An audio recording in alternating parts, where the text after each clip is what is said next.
Hello guys, this is शिक्षा उपाध्याय। आप सभी का हमारे यूट्यूब चैनल BLED कोर्स पर स्वागत है। गाइस, आज हम डिस्कस करेंगे educational psychology meaning and concept. इसके पहले वाले वीडियो में हमने एजुकेशन के बारे में विस्तृत वर्णन किया था और साइकोलॉजी के भी बारे में विस्तृत वर्णन किया था, और इन दोनों के जो रिलेशंस हैं, जो संबंध है, उनके बारे में भी डिस्कस हो गया था।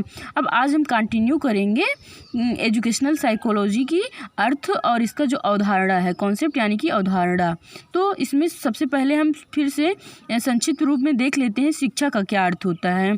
शिक्षा जो मानव व्यवहार होता है यानी कि ह्यूमन बिहेवियर का परिमार्जन करता है, मॉडिफाई करता है, और मनोविज्ञान जो है ये ह्यूमन बिहेवियर का स्टडी करता है। शिक्षा और मनोविज्ञान का अर्थ समझ लेने के बाद यह स्पष्ट हो जाता है कि शिक्षा सामाजिक प्रक्रिया है यानी कि सोशल प्रोसेस है, जिसका उद्देश्य मानव व्यवहार में रूपांतर लाना है यानी कि परिवर्तन लाना है। और मनोविज्ञान एक ऐसा विज्ञान है जिसका संबंध व्यवहारिक परिवर्तनों के अध्ययन से है। फिर अब इसकी हम कॉन्सेप्ट यानी कि अवधारणा को देख लेते हैं, जैसे कि है कि शिक्षा द्वारा मनुष्य के व्यवहार यानी कि बिहेवियर में परिवर्तन किया जाता है। यानी कि जब बालक का जन्म होता है तो वह पहले चीज़ों को सही तरीके से नहीं करता है, लेकिन वह अपने संपर्क में, समाज के संपर्क में आने के बाद, अपने सिस्टर्स ब्रदर्स के संपर्क में आने के बाद वह वह अनुकरण करता है और उनकी आदतों को सीखता है। जैसे वो लोग करेंगे वैसे ही धीरे धीरे वो भी अपने व्यवहार में परिवर्तन लाएगा। तो मनोविज्ञान एक ऐसा विज्ञान है, और इसको विज्ञान क्यों कहते हैं? क्योंकि यह भी किसी भी विषय का सुव्यवस्थित, सुसंगठित तथा क्रमबद्ध अध्ययन करता है। तो इसीलिए मनोविज्ञान को भी विज्ञान कहा गया है, जो मानव व्यवहार के सभी रूपों का अध्ययन करता है। जो ह्यूमन बिहेवियर होता है ये सभी रूपों का, एक रूप का नहीं सभी, बल्कि सभी रूपों का अध्ययन करता है। इस दृष्टि से शिक्षा और मनोविज्ञान दोनों ही मानव व्यक्तित्व के विकास से संबंधित है। यानी कि शिक्षा जो है और मनोविज्ञान दोनों ही ह्यूमन का पर्सनालिटी डेवलपमेंट करने में अपना योगदान देता है। शिक्षा जो है वो परिमार्जन करके और मनोविज्ञान अध्ययन करके, क्योंकि मनोविज्ञान के ही द्वारा हमें शिक्षण विधियाँ जो आधुनिक प्राप्त हुई हैं, जो आजकल शिक्षा को अधिक रुचिकर बनाया है, तो ये मनोविज्ञान के ही द्वारा पॉसिबल हुआ है। और हम यहाँ देख लेते हैं कि शिक्षा मनोविज्ञान है, ये मनोविज्ञान का एक शाखा है या आधार भी बोल सकते हैं कि शिक्षा मनोविज्ञान का आधार मनोविज्ञान है। मनोविज्ञान से शिक्षा मनोविज्ञान की उत्पत्ति हुई है। सामान्य मनोविज्ञान व्यक्तिगत आचरण के तथ्य और नियम का अध्ययन करता है। जो सामान्य मनोविज्ञान होता है ये व्यक्तिगत आचरण के तथ्य और नियम का अध्ययन करता है। और जो शिक्षा मनोविज्ञान है ये शिक्षा के क्षेत्र में यानी कि व्यक्तियों अर्थात विद्यालय के बाहर शिक्षा प्राप्त करने वाले विद्यार्थियों के आचरण और व्यवहार को अध्ययन करता है।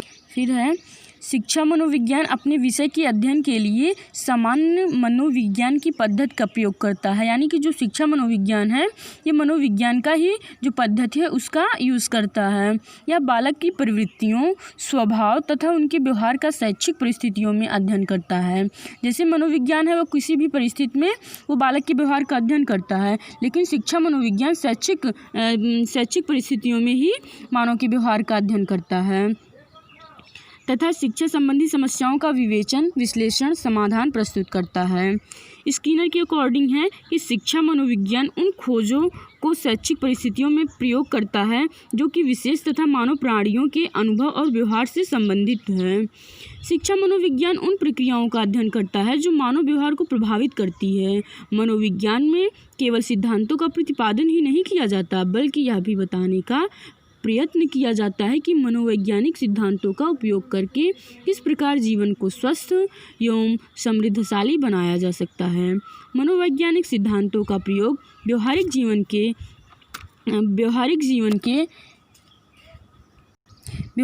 में प्रयोग करने के लिए किया जाता है। इसलिए शिक्षा मनोविज्ञान को व्यवहारिक मनोविज्ञान भी कहते हैं। शिक्षा मनोविज्ञान क्या है, उसका क्या अर्थ है, यह उसकी विभिन्न परिभाषाओं, उद्देश्यों तथा उसके विषय क्षेत्र संबंधी विवरण से और अधिक स्पष्ट हो जाता है।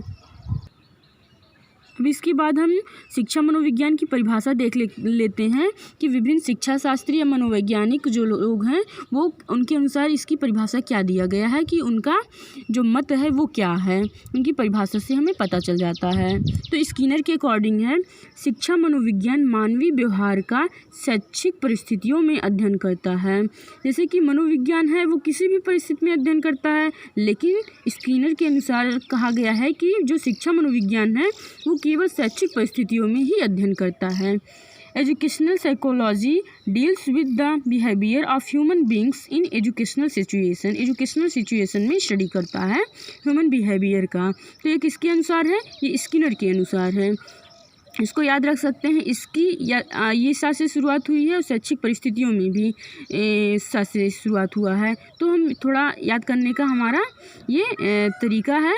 फिर उसके बाद है क्रो और क्रो के अनुसार इनकी परिभाषा क्या है देख लेते हैं कि शिक्षा मनोविज्ञान व्यक्ति की जन्म से लेकर वृद्धावस्था तक सीखने के अनुभवों का वर्णन और व्याख्या करता है। यानी व्यक्ति जब जन्म लेता है और जब तक वह सीखता रहता है तब तक का सीखने के अनुभव का वर्णन और व्याख्या कौन करता है, शिक्षा मनोविज्ञान करता है।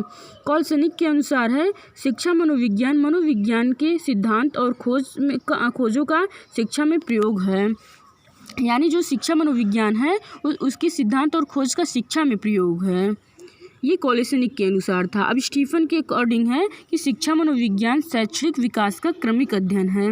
यानी कि ये शैक्षणिक विकास का क्रमिक अध्ययन करता है। जैसे जो बालक होता है पहले वह कम शब्दों को सीखता है, फिर धीरे धीरे वो शब्दों के अलावा वाक्य को सीखता है, फिर पैराग्राफ को सीखता है, फिर ऐसे ऐसे उसका विकास होता जाता है। तो वही है स्टीफन के अकॉर्डिंग शिक्षा मनोविज्ञान शैक्षणिक विकास का क्रमिक अध्ययन करता है। Educational psychology is a systematic study of educational growth. तो गाइज आज के लिए इतना ही, मिलते हैं नेक्स्ट वीडियो के साथ। गाइज आपको अगर हमारा वीडियो पसंद आया है तो लाइक ज़रूर करिएगा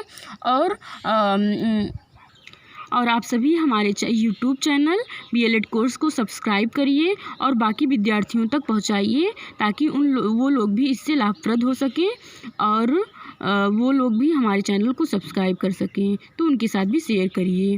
थैंक यू गाइज़।